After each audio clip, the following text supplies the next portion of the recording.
हाँ, मंगलाचरण करेंगे। ओम नमः सिद्धेभ्याः जय श्री ओम नमः सिद्धेभ्याः जय श्री ओम नमः सिद्धेभ्याः। मंगलम भगवान वीरो मंगलम गौतमो गणी मंगलम कुंद कुंदाद्यो जैन धर्मोस्तु मंगलम सर्वमंगल मांगल्यम सर्व कल्याण कारकम प्रधानम सर्वधर्माणां जैनम जयतु शासनम जैनम जयतु शासनम जैनम जयतु शासनम। ज्ञानाणा ग्रंथ के 22वें अध्याय में हम पहुंच गए, जहां पर आचार्य शिवचंद्र जी ने मन को वश में करने के बारे में विशेष रूप से उपदेश दिया। हाँ, जैसे हमने पहले कषायों पर विजय प्राप्त करने की बात कही क्रम से, और उसके बाद में वो 3 तत्वों का हमने वर्णन किया, इंद्रिय विजय किया, कषाय विजय किया। उसके बाद में आज मन को वश में करने का उपदेश देंगे। तो ये सारे जो क्रम जो आ रहे हैं वो क्रम साइंटिफिक क्रम है, और अपन देखेंगे कि मन में मन को वश करना इंद्रियों के वश करने से भी कठिन है या सरल है।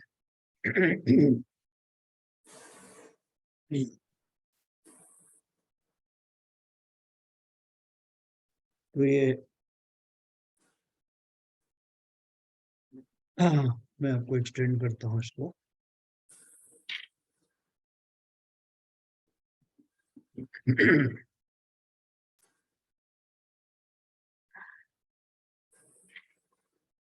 आगे अन्यमति ध्यान की सिद्धि यम नियमादिक योग साधन से कहते हैं। देखो इसमें जो अंग बताए हैं, 8 अंग बताए जाएंगे, वो 8 अंग जो है वो कहीं ना कहीं घटित तो होते हैं ध्यान के समय में, उनका क्रम कुछ भी हो लेकिन वो घटित होते हैं।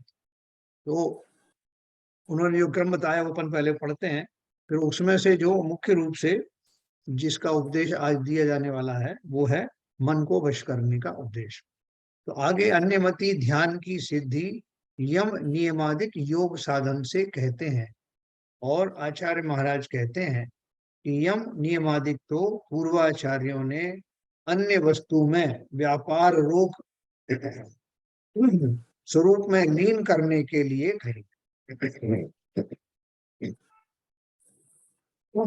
अन्यमति जिस प्रकार कहते हैं वैसे स्वार्थ सिद्धि नहीं होती। यहाँ स्वार्थ का अर्थ क्या है?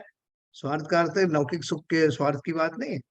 स्व अर्थ यानी स्वयं के कल्याण के लिए जो है, उसमें मुख्य रूप से उन्होंने बोला यम नियमादिक तो पूर्वाचार्यों ने अन्य वस्तु में व्यापार रोग स्वरूप में लीन करने के लिए कहे हैं।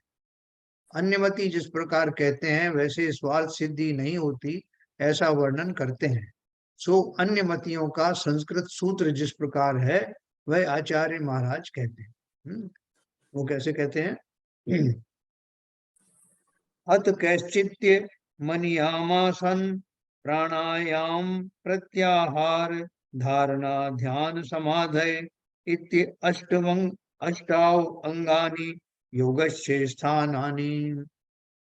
आचार्य महाराज कहते हैं कि कई अन्यमति यम नंबर 1, नियम 2, आसन 3, प्राणायाम 4, प्रत्याहार 5, धारणा 6, ध्यान 7 और समाधि 8, इस प्रकार 8 अंग योग के स्थान हैं, ऐसा कहते हैं।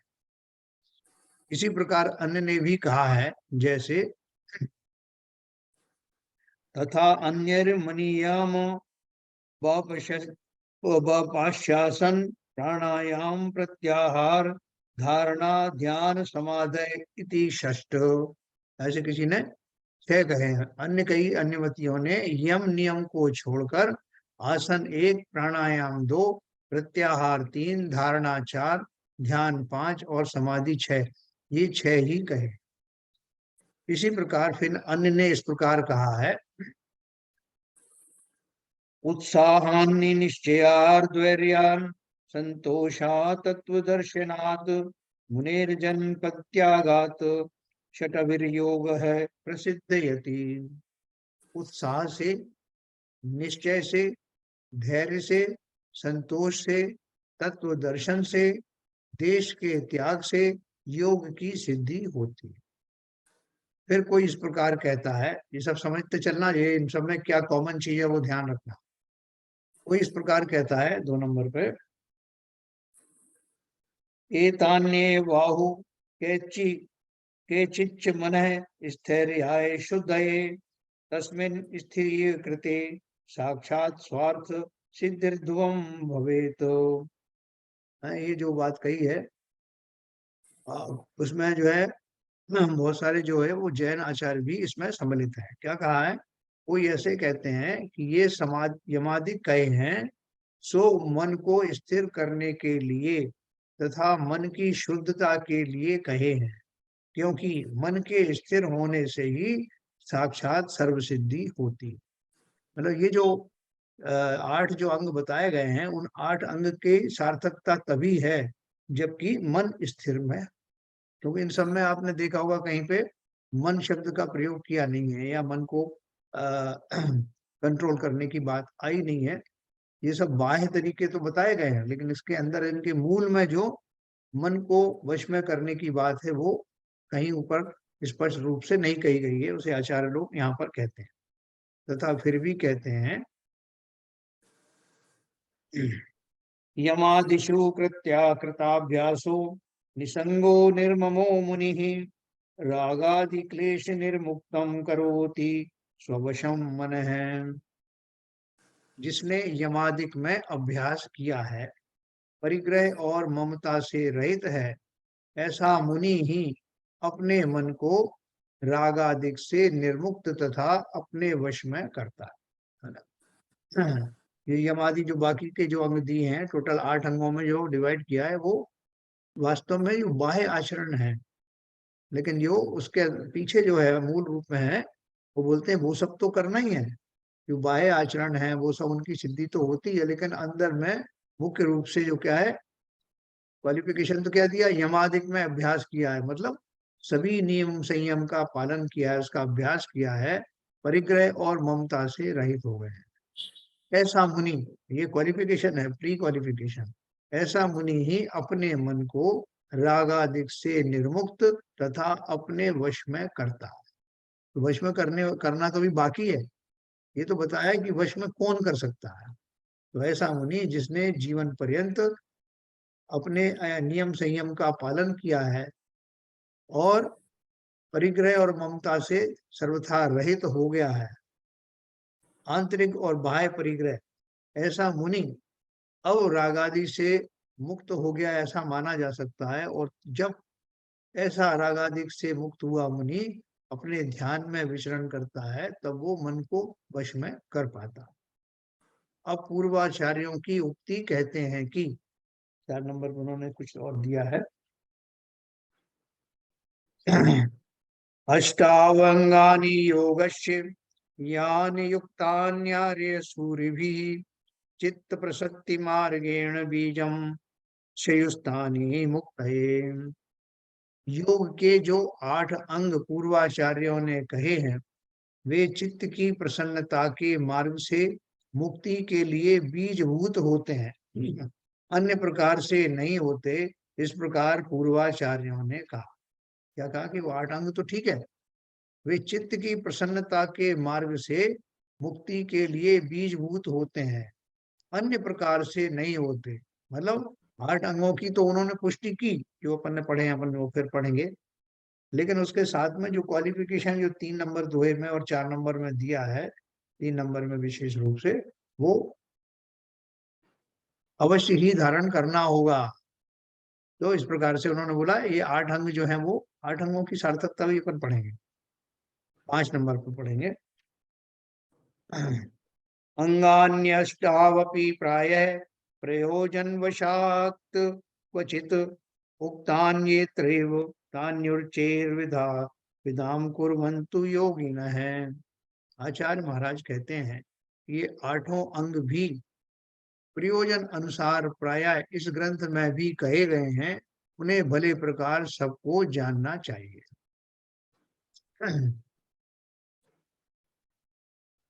ये जो उन्होंने एक बात विशेष कही है कि ये आठों अंग भी प्रयोजनानुसार प्रायः इस ग्रंथ में कहे गए, क्योंकि इसका जो ध्यान की सिद्धि के लिए आचार्य बताने वाले हैं ये प्रयोजन है, तो उसके लिए इस ग्रंथ में उनका वर्णन आया है और उन्हें भले प्रकार से जानना चाहिए। अब मनोरोध का वर्णन करते हैं, जो इस चैप्टर का जो मुख्य टाइटल है, मन को वश में करना अर्थात मनोरोध करना, उसका वर्णन करते हैं। वो ध्यान से सुनना, क्योंकि हम सबको ये सब करना है, न केवल मोक्ष मार्ग के लिए करना है, बल्कि मोक्ष मार्ग के योग्य बनने के लिए भी इन भूमिकाओं को धारण करना। मनोरोधे भवेदुद्धम, मनोरोधे भवेदुद्धम विश्वमेव शरीरिभिः प्रायो असंवृत्त चित्तानाम शेष रोधे अप्यपार्थके पार्थकः। जिसने मन का रोध किया उसने सब ही रोका।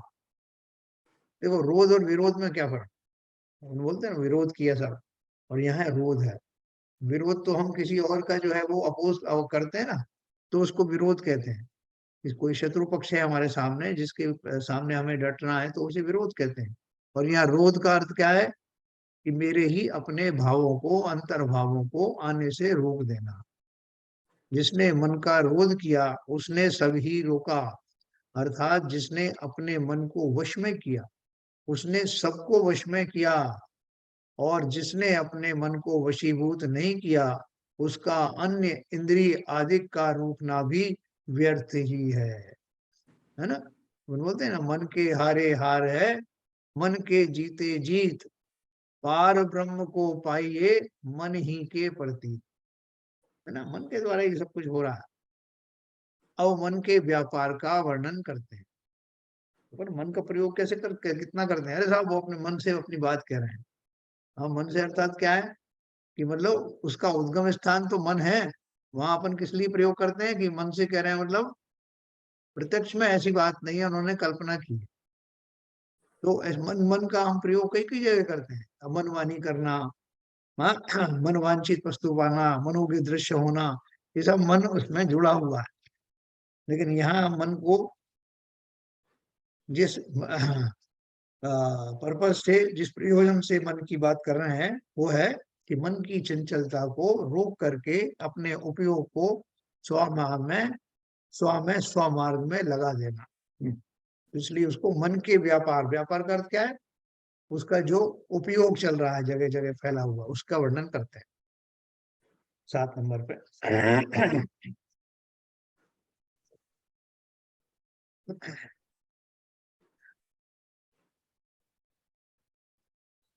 कलंक विलय है साक्षान मन है, शुद्ध एव देहि नाम, तस्मिन्नपि समीभूते स्वार्थ सिद्धि रुदाहरता। मन की शुद्धता से ही साक्षात कलंक का विलय होता है, और जीवों के उनका सम भाव स्वरूप होने पर स्वार्थ की सिद्धि कही है। क्योंकि जब मन राग देश रूप नहीं प्रवर्तता, तभी अपने स्वरूप में लीन होता है, यही स्वार्थ की सिद्धि है। हाँ? तो अपन जैसे कोई एक टारगेट है हमारा कि एक ताले को खोलना है, तो ताले को खोलने के लिए अपन जो टॉर्च है कि अंधेरे में खोल रहे हैं, तो टॉर्च का जो प्रकाश है वो ठीक उस जगह पड़ना चाहिए जहाँ की होल है। उसके अतिरिक्त और भी कहीं अगर पड़ता है वो टॉर्च की लाइट, तो वो हमारे लिए कार्यकारी नहीं होगी। हमें फोकस करना है। अब वो लोग ने सब टॉर्च तो जला रखी ना, आप खोलिए ताला, लेकिन टॉर्च का जो मुंह है उसकी दिशा जो कुछ और ही है। नहीं साहब, थोड़ी सी तो हमने हटाई थी की होल से, थोड़ी सी भी हटाना नहीं है भाई, एकदम वहीं पड़ना चाहिए, तब कार्य सिद्ध होगा। जैसे उन्होंने कहा, मन की शुद्धता से ही साक्षात कलंक का विलय होता है, और जीवों के उनका समभाव स्वरूप होने पर स्वार्थ की सिद्धि कही है। तो मन का शुद्धि का अर्थ क्या है? वो कषाय आदि जो सब चले गए, इंद्रियों का परिजय कर लिया है। अब ऐसा भाव होने पर ही अब मुझे वो दशा प्राप्त होगी। इसलिए अपन इंस्ट्रक्शन देते ना, पहले ऐसे बैठो, पर ऐसा करो, इस तरह से भाव हटाओ, अपने में समाहित करो, वो सब जो प्रक्रियाएं हो गई, क्योंकि जब मन राग द्वेष रूप नहीं प्रवर्तता, मन की दो ही दशाएं, या तो राग द्वेष में प्रवर्तेगा या स्व में प्रवर्तेगा, है, इसके अलावा और कोई दशा नहीं। जब मन राग द्वेष रूप नहीं प्रवर्तता तभी अपने स्वरूप में लीन होता है, यही स्वार्थ की सिद्धि है ना। किसी किसी को समझाने के लिए अपन कैसे कहते हैं, भैया तुम कुछ मत करो, बिल्कुल कुछ मत करो, बस एक छोटा सा काम करो। वो क्या करे साहब, उन्हें को बड़ा उत्साह आया, वो करे, और इतना छोटा सा काम है, वो कितना छोटा सा है, और क्या बताया उसके लिए कि अपने स्वरूप में लीन हो जाओ। जी साहब, स्वरूप में कैसे लीन हो जाओ, राग द्वेष वगैरह बीच में ना, उनको एक तरफ छोड़ दो, उनकी तरफ से बिल्कुल ध्यान हटा दो। तो ये बात जो है बड़े सहजता से कह दी गई, लेकिन हम सब जानते हैं कि वो कितना मुश्किल काम है ना, है कि ना। ये न केवल अनिवार्य है बल्कि किया भी जा सकता है। यही स्वार्थ की सिद्धि है, मतलब स्वार्थ की सिद्धि है, मतलब स्व की सिद्धि के लिए ये करना आवश्यक है। समस्त प्रकार के राग द्वेष से अपने को रहित कर दें तो हम पाएंगे कि हमारा उपयोग स्वयं पर आ गया। जैसे मैंने वो टॉर्च का उदाहरण दिया ना, सबको बोला भैया टॉर्च को इधर उधर कहीं नहीं घुमाना है, एक जगह रखना है, और वो भी इस जगह पे एक रखना है, की होल के ऊपर। तो वैसे ही कहा उन्होंने, समस्त व्यापार को अर्थात उपयोग को और दशाओं से जब हटा लिया जाएगा, और मैं पूरे विश्वास के साथ कह पाऊंगा कि मेरा उपयोग अब स्व के अतिरिक्त और कहीं नहीं है, तब द्रोणाचार्य जैसे गुरु कहेंगे कि अर्जुन अब धनुष छोड़ दो, बाण छोड़ दो, मतलब सही समय आ गया। 8वां नंबर है, चित्त प्रपंच चित्त प्रपंच जाने विकार प्रतिबंध का प्राप्नुवन्ति नरा नूनम मुक्ति कांता कर ग्रहम। जो पुरुष चित्त के प्रपंच से उत्पन्न हुए अनेक प्रकार के विकारों को रोकने वाले, रोक रोकने वाले हैं, इसमें एक लाइन छपी नहीं है, वे ही निश्चयतः मुक्ति रूपी स्त्री के कर ग्रहण को प्राप्त होते हैं। भावार्थ है, सर सीधा 22 नंबर पे चला गया है, दोहे पे। हाँ वही मैं देख रहा हूँ। 8 से लेके 22 पे आ गया है, अरे अरे अरे, बीच के पेज गायब है। हाँ तो वो मैं आपको किताब से पढ़ के सुनाऊंगा। हाँ, किताब से पढ़ के इसको शेयरिंग को बंद कर दीजिए। Okay okay okay okay. कोई फायदा नहीं है, क्योंकि 8 के बाद तो है ही नहीं कुछ। बिल्कुल सही है, 22 पे आ जाए तब इसको शेयरिंग कर दें। बिल्कुल ठीक है। तो देखो 8वें नंबर पे अपन ने पढ़ा, जो पुरुष चित्त के प्रपंच से उत्पन्न हुए अनेक प्रकार के विकारों को रोकने वाले हैं, वे ही निश्चयतः मुक्ति रूपी स्त्री के कर ग्रहण को प्राप्त होते हैं। कर ग्रहण माने पाणी ग्रहण होता है ना, तो वो पानी का मतलब हाथ ही होता है। तब तो मैं शेयर करूं, मेरे पास है 9-10 प्यारे। हाँ करिए ना भैया, तो सर आप मुझे मैं आपको सुन लेंगे तब होगा। होस्ट बनाता हूँ।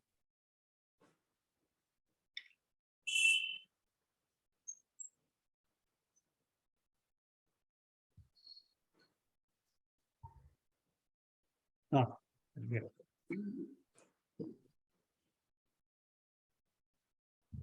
मगर ऐसे क्या हुआ है, वही तो हमने डाउनलोड किया था, आपके पास कैसे रह गया। ये मेरा सर थोड़ा सा ओल्ड एडिशन है, जो मैं देखा ना, पेज नंबर मैच नहीं कर रहे हैं कुछ कुछ। अच्छा अच्छा। माइक्रोसॉफ्ट है सर। हाँ वाह, आया क्या? बिल्कुल आ आगे आगे। गया, यस यस यस। हाँ। थोड़ा इसका वो क्या बोलते हैं, फॉन्ट थोड़ा सा कम करिए ना। अच्छा है, लग रहा है, अच्छा लग रहा है सर। अच्छा लग रहा है, चलो ठीक हाँ। है, हाँ वैसा भी ठीक है। जो पुरुष चित्त के प्रपंच से उत्पन्न हुए अनेक प्रकार के विकारों को रोकने वाले हैं, वे ही निश्चयतः मुक्ति रूपी स्त्री के कर ग्रहण को प्राप्त होते हैं। अर्थात ऐसे पुरुषों से ही मुक्ति रूपी स्त्री विवाहित होती है। कर ग्रहण का मतलब पाणी ग्रहण, पाणी ग्रहण, पाणी का अर्थ है हाथ, हस्त। तो क्या बोल रहे हैं, चित्त के प्रपंच से उत्पन्न हुए हमारे जितने भी विकार उत्पन्न होते हैं वो कहाँ से आते हैं, हम मन से ही आते हैं। जब मन को हम दोनों तरफ पे उपयोग कर सकते हैं, यानी अच्छे कार्यों में भी और बुरे कार्यों में भी। यहाँ बोलना है कि यहाँ प्रपंच शब्द जो यूज दिया है उसका अर्थ ये है कि जब मन सही डायरेक्शन में ना चल करके सांसारिक वातावरण में हो जाता है, सांसारिक वस्तुओं में उपायों में लग जाता है, तो उसको प्रपंच शब्द दिया जाता है। कहते हैं ना, खोटे प्रपंचों में मत पड़ो। और उसके कारण से बहुत सारे विकार उत्पन्न हो जाते हैं। तो वो बोल रहे हैं कि जब चित्त जो है, जो व्यक्ति विशेष जो इस पुरुषार्थ को कर रहे हैं, जब वो अपने पूर्ण पुरुषार्थ के द्वारा इन विकारों को रोक पाते हैं, रोकने में समर्थ होते हैं, तो वे ही वास्तव में मुक्ति को प्राप्त होते हैं, है ना। 9वें नंबर पे है, अतस्त देव संरुद्ध कुरु स्वाधीन मंजसा यदि छेत्तुम समुद्यत तत्सत्वम कर्म निगणम दृढ़म। आचार्य महाराज कहते हैं कि अतएव हे भव्यात्मन, यदि तू कर्म रूपी दृढ़ बेड़ियों को काटने के लिए उद्यमी हुआ है, तो उस मन को ही समस्त विकल्पों से रोककर शीघ्र ही अपने वश में कर, है ना। आचार्य महाराज क्या बोल रहे हैं कि हे भव्यात्मन, यदि तू कर्म रूपी दृढ़ बेड़ियों को काटने के लिए उद्यमी हुआ है, तो उस मन को ही समस्त विकल्पों से रोककर शीघ्र ही अपने वश में कर। बोल रहे हैं कि कर्म रूपी दृढ़ बेड़ियों को काटने के लिए उद्यम हुआ, मतलब तुमने कटिबद्ध होकर के ठान लिया है और इस काम के लिए निकल पड़े हो कि जो मेरी सत्ता में वेष्टित कर्म है, जो मेरी आत्मा प्रदेश कर्मों से घिरे हुए हैं, उन बेड़ियों को अब मैं काटने वाला हूं। ऐसा जो पुरुष तैयार होकर के दृढ़ संकल्प के साथ निकला है, वही अपने बाकी के जो संसार संबंधी विकल्प हैं उनको रोक पाने में समर्थ होता है। और क्योंकि पहले तो संकल्प है ना सबसे बड़ा, कि मुझे ये काम करना है चाहे कुछ भी हो जाए। जब तक हम संकल्पित नहीं होते, लोक में भी कोई फायदा होता नहीं, कि मुझे तो ये काम करना है साहब, ये इनके इन प्रकार, कोई भी बाधा आने दे, कोई मुझे रोक नहीं सकता। ऐसा संकल्प की हमें जगह जगह आवश्यकता पड़ती है। हम उस संकल्प को नेगेटिव रूप में भी कर सकते हैं और पॉजिटिव में भी कर सकते हैं। 10वां नंबर का है, सम्यक इसमें सम्नीते दोषा जन्म भ्रमोद्वहा जन्मिनाम खरु शीर्यन्ते ज्ञान श्री प्रतिबंधका। इस मन को भले प्रकार, थोड़ा ऊपर करिए, इस मन को भले प्रकार समभाव रूप प्राप्त करने से जीवों के ज्ञान रूपी लक्ष्मी के प्रतिबंधक संसार के भ्रमण से उत्पन्न हुए दोष निश्चय करके नष्ट हो जाते हैं। क्या बोल रहे हैं, इस मन को भले प्रकार समभाव रूप प्राप्त करने से जीवों के ज्ञान रूपी लक्ष्मी के प्रतिबंधक संसार के भ्रमण से उत्पन्न हुए दोष निश्चय करके नष्ट हो जाते हैं। सारे दोष नष्ट हो जाते हैं किस वजह से, मन को आपने वश में किया। उन बोलते भाई साहब समता में चले जाओ, समता में रहो, साम्य भाव रखो। तो कहां से रखें, कौन सा स्विच है जो समता में जाने के लिए प्रयोग में लाया जाता है, और वो है मन को वश में रखना। जो उससे क्या क्या होगा, उस स्विच को ऑन करते ही क्या क्या हो जाएगा, मन समता को प्राप्त होगा और ज्ञान रूपी लक्ष्मी जो अभी तक जिसमें अंतराय पड़ा हुआ था वो प्रकट होगी, और संसार में फलतः संसार में भ्रमण करने के लिए जो जो नेगेटिव एनर्जी थी वो समाप्त हो जाएगी। उसके फल से तो मैं संसार में भ्रमण कर रहा था।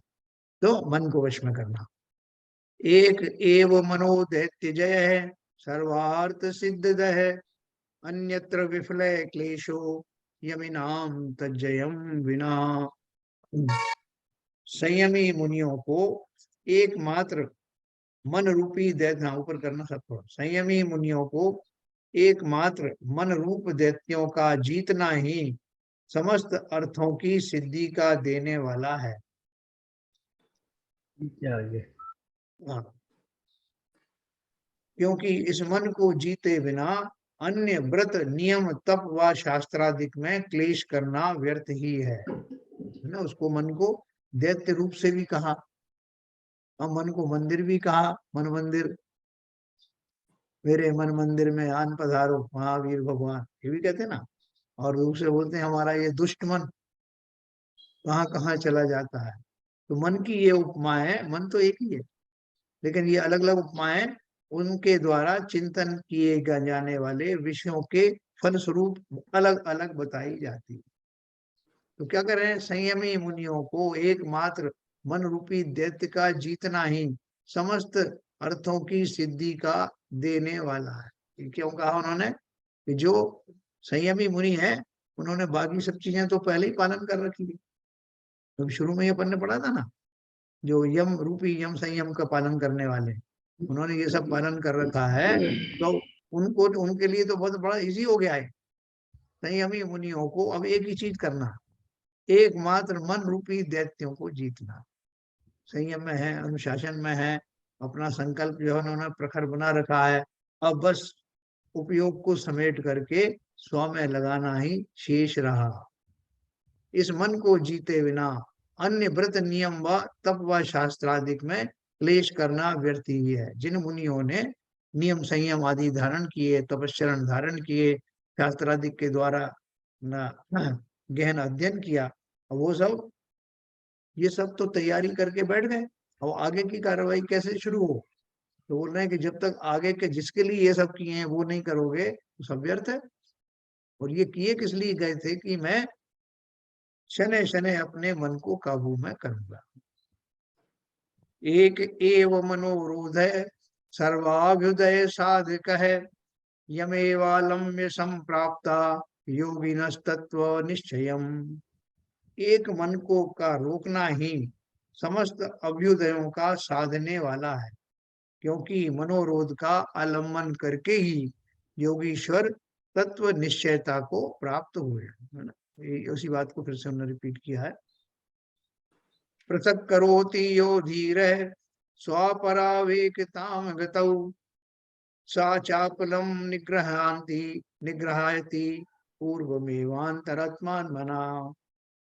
जो धीर वीर पुरुष एकता को प्राप्त हुए आत्मा और शरीर आदि पर वस्तु को पृथक पृथक करके अनुभव करते हैं, वे सबसे पहले अंतरात्मा की अर्थात मन की चंचलता को रोक लेते हैं। क्या बताया ना, थोड़ा ऊपर करिए। जो धीर वीर पुरुष एकता को प्राप्त हुए आत्मा और शरीर आदि पर वस्तु को पृथक पृथक करके अनुभव करते हैं, अर्थात वेद ज्ञान करते हैं। वेद विज्ञान जिनका पास आ गया है, हम और आप में सब में क्या फर्क है? हम और आप में और जो मुनिजन है उनमें क्या फर्क है कि हम उनको एक करके देखते हैं। उनका जो धीर वीर पुरुष एकता को प्राप्त हुए मतलब हमारे मन में एकता है उनकी, वैसे थोड़ी है। हमारी धारणा में, हमारे चिंतन में हम उन्हें एक मानते हैं। तो अब वो जो जिन व्यक्तियों ने ये बीड़ा उठाया है वो उसको पृथक पृथक करके देख पाते हैं। वे सबसे पहले अंतरात्मा की अर्थात मन की चंचलता को रोक लेते हैं। क्योंकि आपने देखा, अपन ने सम्यक दर्शन की प्राप्ति पढ़ी थी, प्रथमोपशम सम्यक की अपन ने जब बात की थी वो करणान योग परिचय में उज्ज्वलाशाय की, तो अपन ने क्या देखा था कि जब जिस जीव को सम्यक दर्शन होता है तो भेद विज्ञान होता है प्रारंभ में कि ये शरीर मैं नहीं हूं, ना ही शरीर मेरा। ऐसा भली प्रकार चिंतन करके आत्मा की और शरीर की दोनों की क्रियाओं को अलग अलग समझ स्पष्ट रूप से समझ में आ जाने के कारण मैं अब उस मार्ग पर चल पड़ता हूँ जहां पर सम्यक दर्शन की प्राप्ति होती है। तो जब मैं ये सब करता हूँ तो स्थिर मन से करता हूँ, आत्मा में अपना पूरा कंसंट्रेशन करता हूँ। पांचों लब्धियों में से करण लब्धि रूपी जो भाव मेरे अंदर आते हैं, अर्थात आत्मा में बहुत गहरी मेरा कंसंट्रेशन हो जाता है, उस समय ये भेद विज्ञान यथा रूप में प्रकट होता है ना। तो जो अनुभव करते हैं उन्होंने सबसे पहले अपने उपयोग को एक जगह पे केंद्रित किया। जो करण लब्धि का जो कार्य है वो यही तो है कि उस कार्य में उस समय में जीव के भाव समस्त उपयोग को इधर उधर से हटाकर स्व में केंद्रित करना होता। तो मन की चंचलता को रोकने का अर्थ यही है कि उसके उपयोग को इधर उधर नहीं जाने देना। मेरा हूँ तुम्हारे तो पास करिए। में। हैं?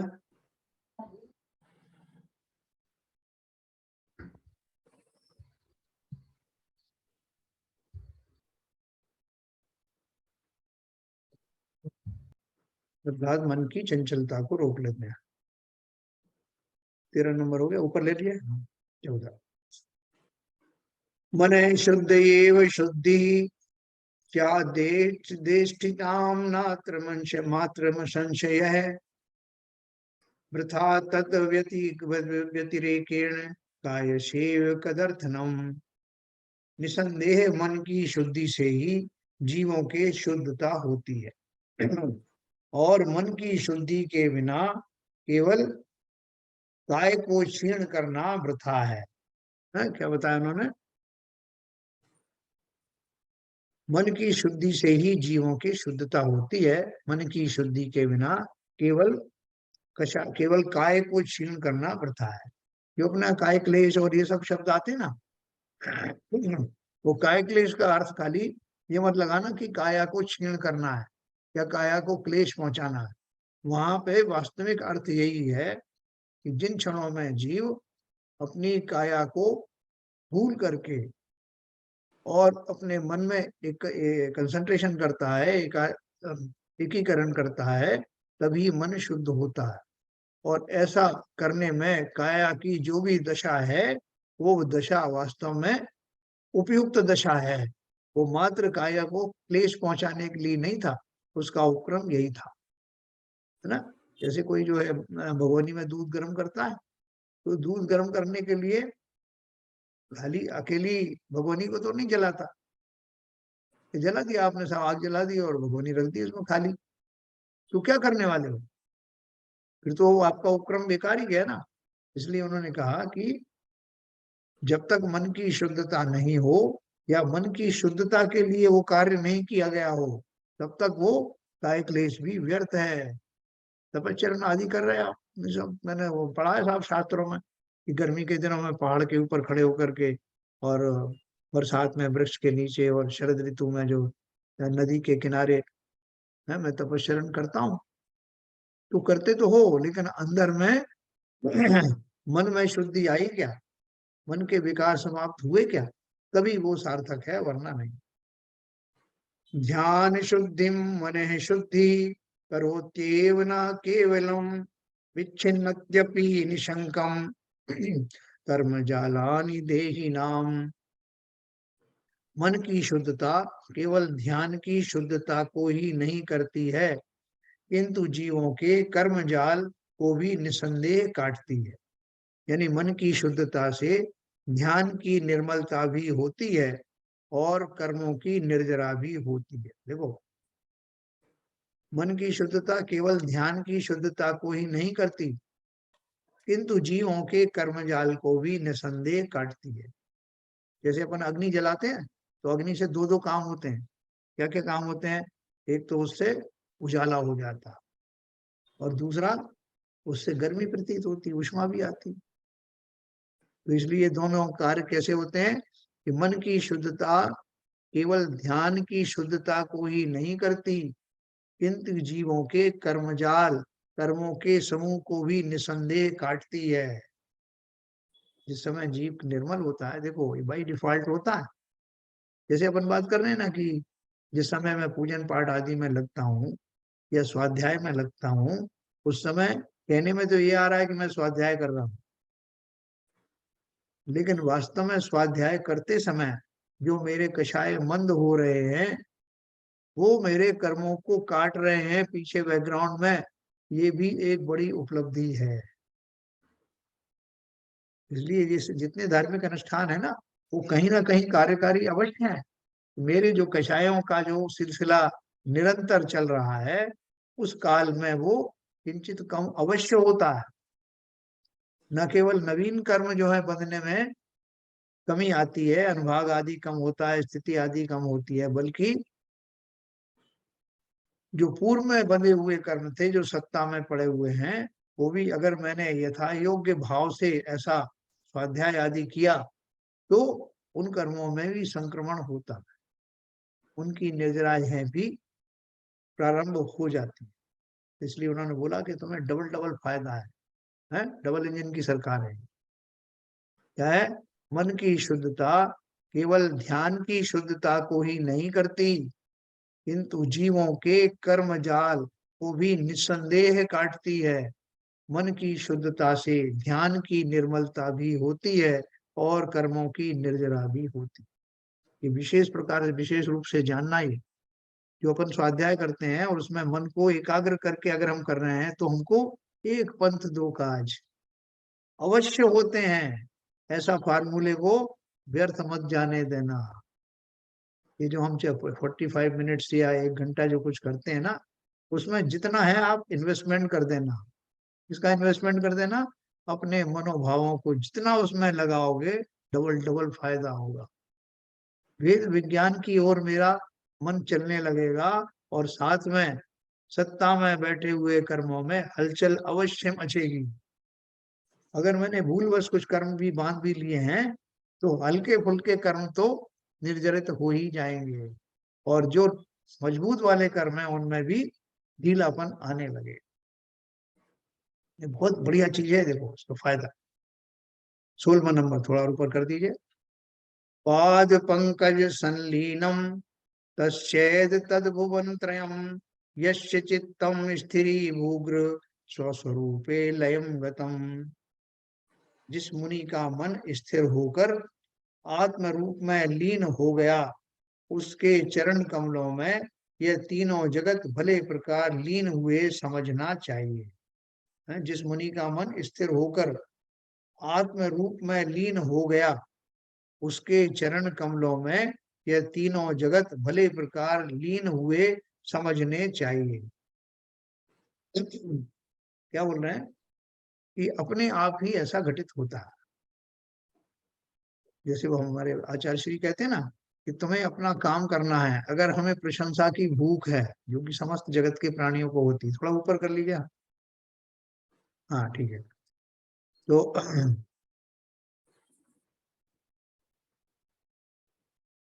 आचार्य श्री कहते हैं कि जिन जीवों को प्रशंसा की इच्छा है, प्रशंसा पाने की इच्छा है, उन्हें करना कुछ नहीं है कि सब जगह जाकर विज्ञापन करो कि साहब मैं ये ध्यान कर रहा हूँ, ये मैं ये तब कर रहा हूँ। ये सब कुछ करने की जरूरत नहीं।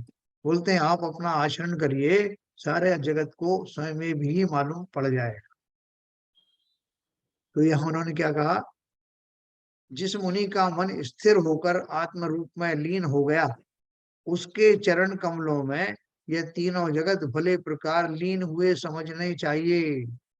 वो बिल्कुल समस्त विकल्पों को छोड़कर अगर जो आत्म रूप में लीन हो गए हैं, समस्त जगत उनको फॉलो करने लगा होगा, ये निश्चित ही है। कहीं बाहर में ढूंढने की जरूरत नहीं है ना।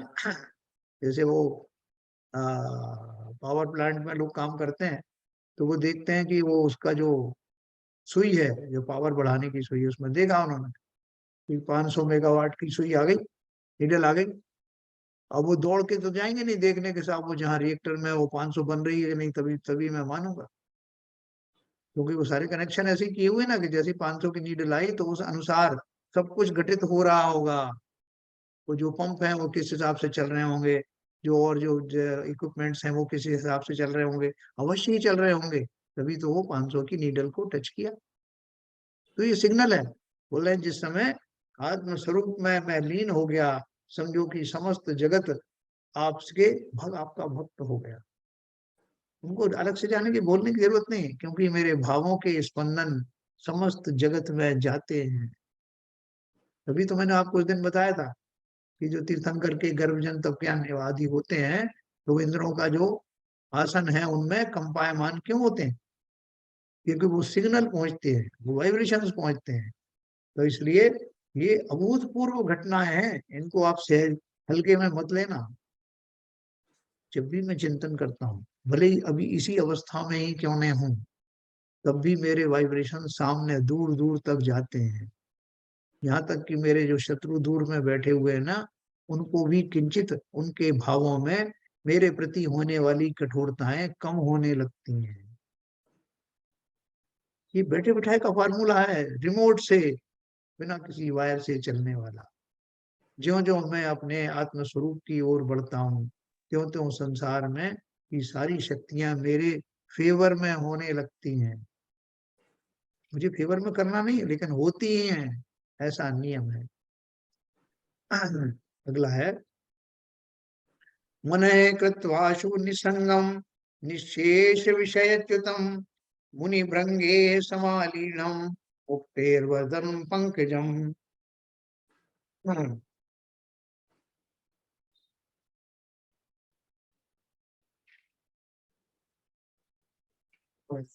जिन मुनि रूपी भ्रमरों ने अपने मन को निसंगता से शीघ्र ही समस्त विषयों से छुड़ाया, उन्होंने ही मुक्ति रूपी स्त्री के मुख रूपी कमल का आलिंगन किया।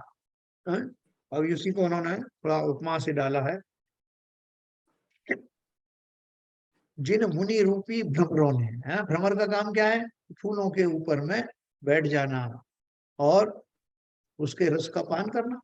यह बोल रहे हैं जो मुनि रूपी भ्रमर हैं, उन्होंने अपने मन को निसंगता से शीघ्र ही समस्त विषयों से छुड़ाया है ना। उन्होंने ही मुक्ति रूपी स्त्री के मुख रूपी कमल का आलिंगन किया है। यानी उन्होंने सिर्फ अपने मन को कंसंट्रेट किया और बाकी सब विषयों से अपने आप को छुड़ा लिया, वही मोक्ष के योग्य होते हैं, मोक्ष की दिशा में बढ़ पाते। यथा यथा मने शुद्धिर्मुने साक्षात् प्रजायते तथा तथा विवेक श्री हृदि धत्ते स्थिरम पदम। थोड़ा ऊपर कर लीजिए। मुनि के जैसे जैसे मन की शुद्धता साक्षात होती जाए, वैसे वैसे विवेक अर्थात वेद ज्ञान रूप लक्ष्मी अपने हृदय में स्थिर पद को धारण करती है।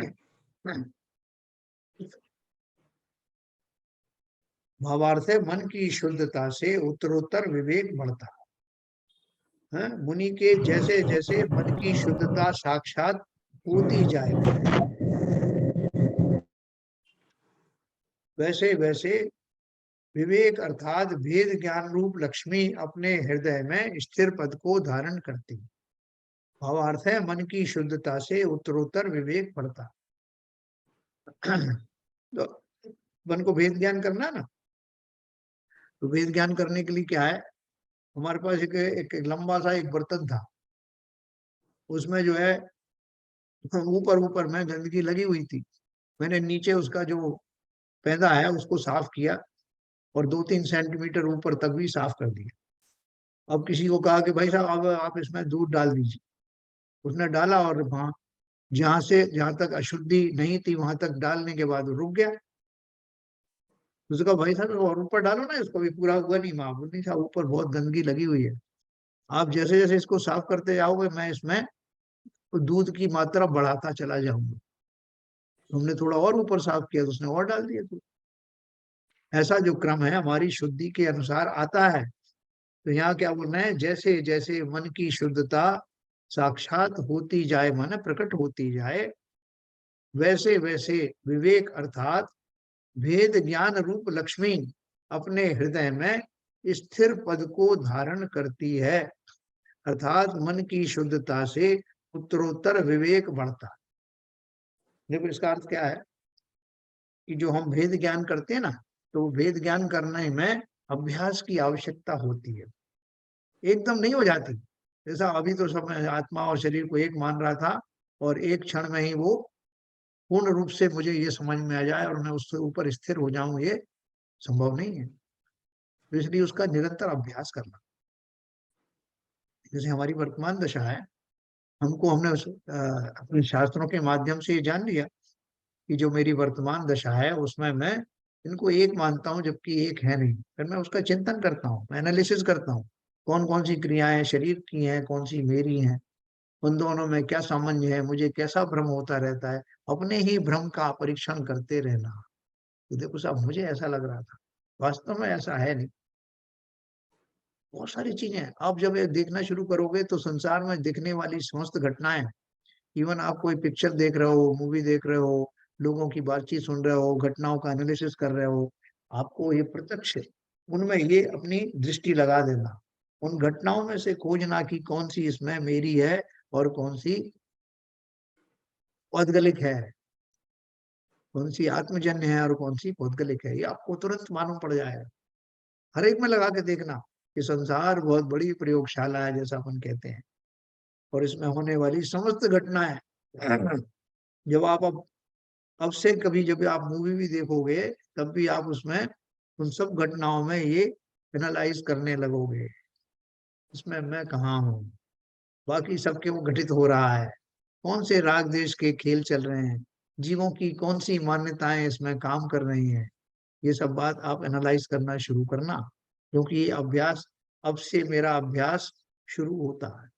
और शुरू होने का अर्थ क्या है कि संसार में अपने आसपास घटित होने वाली घटनाओं में से विवेक पूर्वक ढूंढना, इसमें मैं कहाँ हूँ, मैं का अर्थ आत्मतत्व कहाँ है और बाकी के तत्व कहाँ है, या मैं का अर्थ वो समस्त जीवों में उनके द्वारा किए गए व्यवहार में वो क्या क्यों ऐसा व्यवहार आचरण कर रहे हैं, क्या उनके भ्रम है, ये हम प्रत्यक्ष ही उसमें नोटिस कर सकते हैं।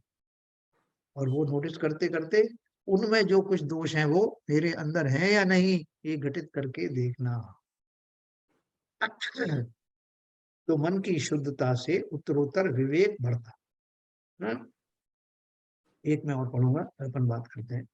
चित्त सर शुद्धि मना सा, हाँ 21 तक पढ़ लीजिए, 22 से फिर कल उसमें शुरू हो जाएंगे। ओके ओके ठीक। चित्त शुद्धिं नासाद्य भोक्तुम यह सम्यगिच्छति मृग तृष्णा तरंगिणीयाम सा लिवत्यम्बु केवलम, सा पिबत्यम्बु केवलम।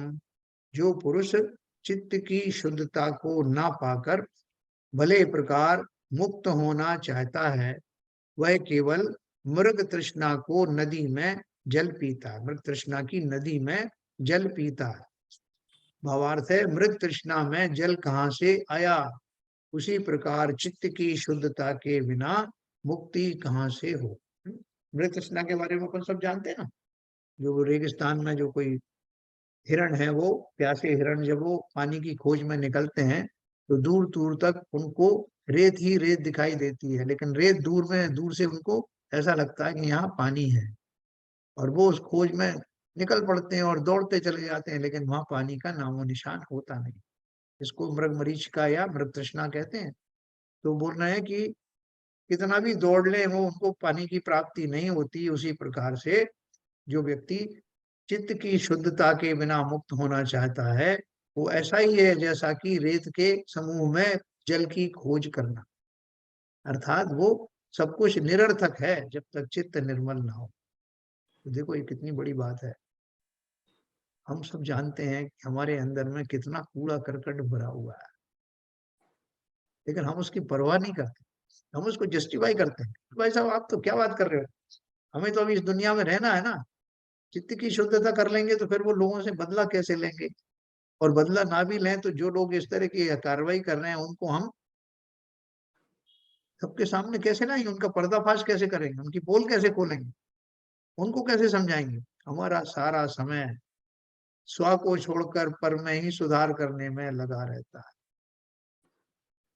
तो आप तो क्या बात कर रहे हो, अभी हमें अपनी भूमिका निर्वाह करना है ना, इस भूमिका के निर्वाह में कोई मेरे खिलाफ कोई षड्यंत्र रच रहा है, कोई मुझे परोक्ष में गालियां दे रहा है, तो सबका मुझे ध्यान रखना पड़ेगा ना, जिसके कारण मैं इस पर्याय को ठाठ से व्यतीत कर सकूं। तो सोचना कि ठाठ से व्यतीत करने के लिए कषाय जन्य मनोमालिन्य अंतर में रहना आवश्यक है, या उसको निकाल फेंकने के बाद ही ठाठ से रहना कहा जाता। हम अभी ठाठ से थोड़ी रह रहे हैं, अभी तो हम दूसरों में गुण दोष ढूंढ करके उसमें भी प्रसन्नता पाना चाहते हैं, लेकिन वो प्रसन्नता ऐसी ही है जो से मृग मरीचिका मृग तृष्णा। क्या कर लूंगा मैं बताओ, दूसरों के गुण दोष देख करके संसार के जीवों में उसमें रस लेता हूँ, इस बहाने देखें न किस एंगल से ये बात कही है, कहीं ये व्यंग तो नहीं है मेरे ऊपर, नहीं तो मैं उसका बदला दूं, नहीं तो मैं उसका उपाय करूं।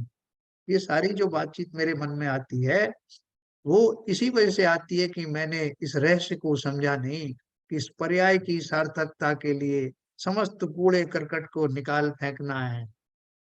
कह रहा होगा कोई कुछ भी, मेरे लिए, समाज के लिए, किसी के लिए मुझे कोई मतलब नहीं, ऐसा भाव अवश्य लाना।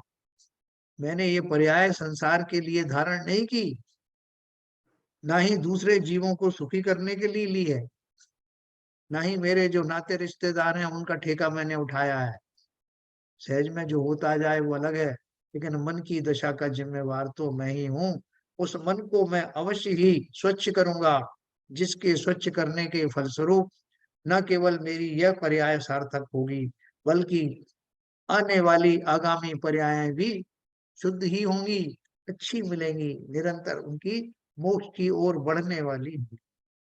ऐसा भाव रख करके निरंतर प्रयास करना, अभ्यास करना कि मेरा मन कैसे कैसे शुद्ध हो। जिसे जो कहना है, जो करना है, वो अपना मन खराब कर रहा है, मुझे क्या लेना देना ना, ये अवश्य ही धारण करना। 20 नंबर पर है, तद्ध्यानम तद्धि विज्ञानम तत्त्वयेयं तत्त्वमेव वा येना विद्यामतिक्रम्य मनस्तत्त्वे स्थिरी भवेत। वही तो ध्यान है, वही विज्ञान है, और वही ध्येय तत्व है कि जिसके प्रभाव से अविद्या को उल्लंघन कर मन निज स्वरूप में स्थिर हो जाए। 20 तक ही है, उसमें नहीं है, जो 21 से है उसमें अवेलेबल प्रिंट में नहीं है, 22 है सर। अच्छा 22 है। अभी कितना समय हो गया, इसमें समय नहीं आ रहा। अभी है 3 मिनट है। ओके, तो वही तो ध्यान है, वही विज्ञान है, और वही ध्येय तत्व है कि जिसके प्रभाव से अविद्या को उल्लंघ कर मन निज स्वरूप में स्थिर हो जाए। जो अपन ने बात करी थी, वास्तव में ध्यान की परिभाषा यही है, विज्ञान की परिभाषा भी यही है। देखो हमारे सब जगह वेद विज्ञान, वीतराग विज्ञान, ये सब लगाया हुआ ना। विज्ञान किसे कहते हैं? विज्ञान का अर्थ यह है कि जो वास्तविक ज्ञान है, ऐसा ज्ञान है जिसको मैं जब भी दोहराऊंगा उसी प्रकार से आएगा। अभी कुछ है कभी कुछ, ऐसा नहीं होगा। विज्ञान में भी जो हम कोई एक्सपेरिमेंट करते हैं, तो वो एक्सपेरिमेंट जब जब करेंगे उसका रिजल्ट वैसा ही आए, इसलिए उसे उस ज्ञान को विज्ञान कहते हैं। यहाँ भी वही है, जिन पाया जिन खोजा तिन पाइया गहरे पानी पैठ। जिन जिन ने भी ये सब उपक्रम किया, उन्होंने अपने यथोग्य स्थान को प्राप्त अवश्य किया, मुक्ति के मार्ग को अवश्य पाया।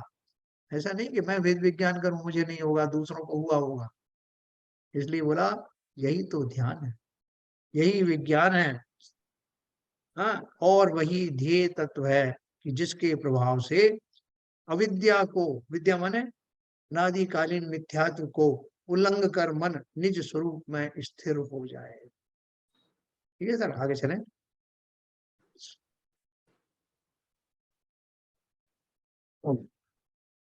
ये लास्ट है ना, 21 नंबर। हाँ, ये लास्ट है।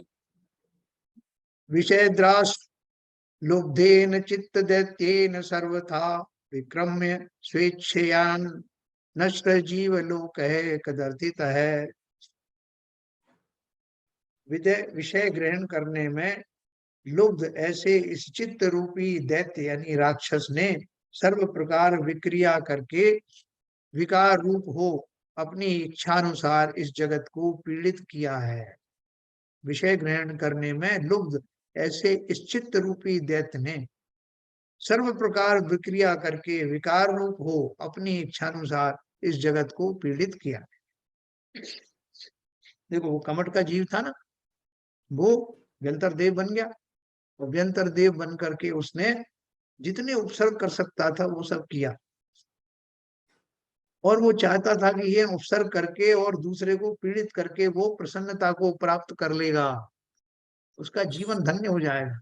ये सब तो चाहत थी ना उसकी। समस्त व्यक्तियों की जो किसी का बुरा करना चाहते हैं, उसकी चाहत में मूल में यही तो भाव छिपा रहता है कि मैं इस जीव का अहित करके और स्वयं में प्रसन्नता का अनुभव करूंगा। डाकू भी डाका डालता है, मैंने आपको बताया, तो वो इसी भाव से करता है। इससे प्राप्त होने वाले धन से मैं अपने परिवार को पालन पोषण करूंगा और उससे मुझे प्रसन्नता मिलेगी। उस प्रसन्नता को, उस आनंद की प्राप्ति के लिए, उस शांति की प्राप्ति के लिए अशांति पूर्ण कार्य करता है। और जिसका जड़ ही गलत हो उसका फल कैसा हो।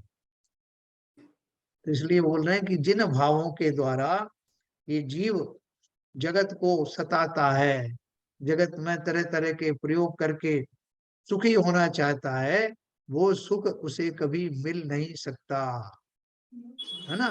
लेकिन मैंने अभी तक यही मान के चला था, इसलिए मैं ये करता चला जा। ठीक है, आगे अपन कल पढ़ेंगे। इसको जरा आप समेट दीजिए ललित जी।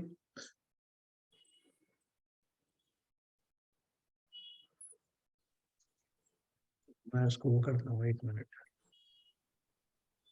हाँ, अच्छा।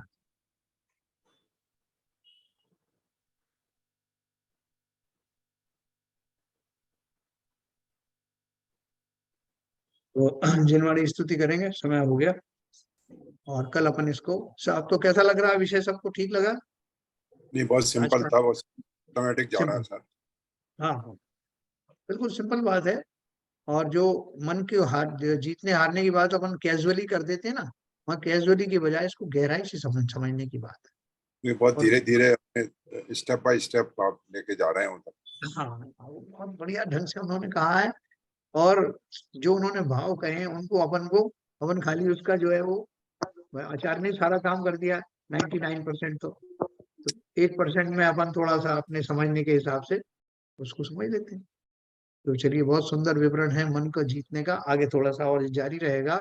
और उम्मीद ये है कि इसकी समाप्ति तक हमारा मन वश में हो जाएगा क्या? ऐसी भावना भाई है सर। चलिए ललित। चलिए जिनवाणी स्तुति करें। नित्यतम नाश वेको ज्ञान के प्रकाश वेको अपर भास वेको भानु सी बखानी है। छहो द्रव्य जान वेको बंध वेधि भान वेको स्वपर पिछान वेको परम प्रमाणी है। अनुभवताय वेको जीव के जताय वेको काहू न सताय वेको भव्य और आनी है। जहाँ तहाँ तार वेको पार के उतार वेको सुख विस्तार वेको यही जिन वाणी है। ये जिन वाणी भारती तो है जबू दिन रैन, जो तेरी शरणा गए सो पावे सुख चैन। जिन वाणी के ज्ञान से सूझे नो कानो, सो वाणी मस्तक धरो सदा देते हैं दो, सदा देते हैं दो। जिन वाणी माता की जय। जय। नमो कार्तिक।